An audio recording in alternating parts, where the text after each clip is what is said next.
For today's video nga pala mga kol, magpapakain muna tayo ng mga pusa na pag-alagala sa kalsada.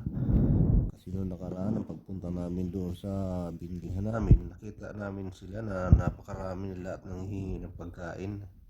So sana ngayon makita natin sila para mapakain natin sila ng kanin at ulam.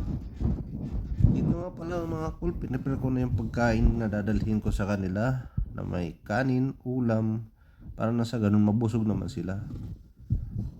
Yan, pinakita-kita ko pa sa inyo. Makikita nyo talagang masarap yan. Palabas na nga pala ako dito sa aming villa kung tawagin. At dito na nga ako, papunta na ako ng elevator pababa kasi yung taas ng room namin ay nasa third floor or second floor. Kasi sa atin mula sa baba ay first floor at ang pangalawa ay second floor, pero dito may ground floor sila, nasa atin ay first floor, kaya kami nasa pangatlo kami, nasa kung tawagin naman ay second floor dito. So dito call palabas na kami, kaya ako lang pala, so push daw kasi nakalagay, kaya tinulak ko yun.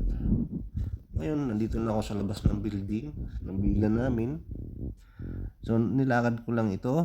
At ito ang paglalakad ko nga pala dito ay tumagal ng 10 minuto.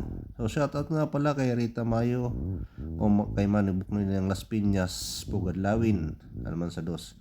So naglalakad-lakad ako dito, tinitingnan ko sila sa kaliwat kanan, harapan, at nagpiplex pa ng dala na pagkain. Para sumarap yun. Kasi kung hindi mo piplex yun, walang sarap yun. Panigurado masarap yan. Ako nag-prepare niyan at ako nagluto. Yan nga lang pala ang dala kong pagkain at wala pa tayong budget na magdala ng marami.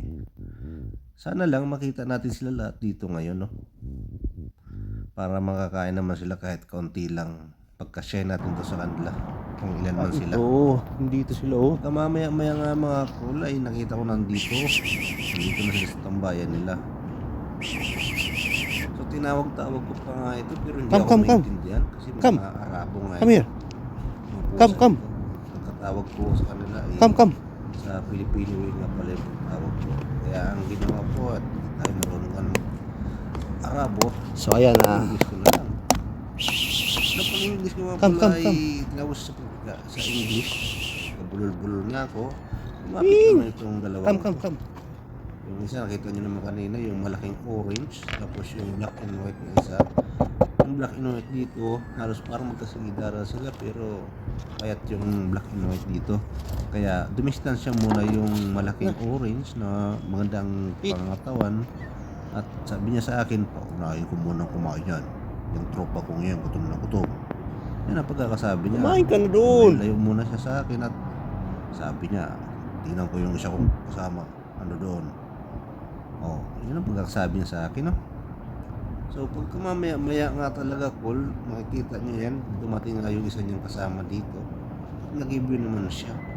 Lumayo nga pala ko at parang nahiya din siya. At sa paglayo ko call, lumapit din siya. Paglapit niya, Kain na silang dalawa oh. kain. Ayan, medyo blurred lang talaga yung cellphone ko kapag. So yung pinakain ko nga pala sa kanila, yung pinakita ko sa inyo kanina na rice with fish, no? Baka daw kulangin pa sa kanya. Yan. Kulang pa sa budget. So itong isang lang kasama, nakatunog yan, kaya lumapit. Ito, dumating na. Kakain na. Yun. Ayan oh. Bigla naman itong pumasok. Marami yan Wala sila. nang kumakain Nasaan na kaya yung kasama iba? niya. Nagulat na ako. Yan. Kasama niya lang. So yung kulay orange na malaki, ayaw niya pang kumain, parang nahihiya pa yata sa dalawa kasi yung dalawa parang gutom na gutom talaga to. Naliliit pa ng katawan. Habang Yung kumakain nga orange pala kasi talaga na malaki, yung dalawang yan ay magandang lahi, mataba, pero pakawala lang siya. Ayan. Dito tayo dito banda. Wala nga naman. Alam mo naman. Ayun siya oh. Talaga masarap. Ayan, tatlo sila. Marami yan sila dito. Mga ano to sila, mga 10 eh. Orange na. Mga 10 to sila, kaso sila lang yung nakita ko. Orange na yan. Talaga naman. Saan kaya yung iba? Bubulol nga. Tumingin pa sa akin, sabi niya sa akin. So, sige, kain na kayo dyan ha. So ulitin, marami na kami. Bye-bye! Sige, tingnan natin kung So, sunod ulit kung may kakayanin. pagkain Kasi ako wala pa matira. tayong budget at nagsisimula. Alam nyo pa naman. tayo dito. Kapos pa tayo sa budget. Oo, pagka mamaya-maya ko, iniwanan ko na sila at Ha? medyo na Ah, yung lumalamig iba, ang saan yung panahon. So, yun lang. Salamat.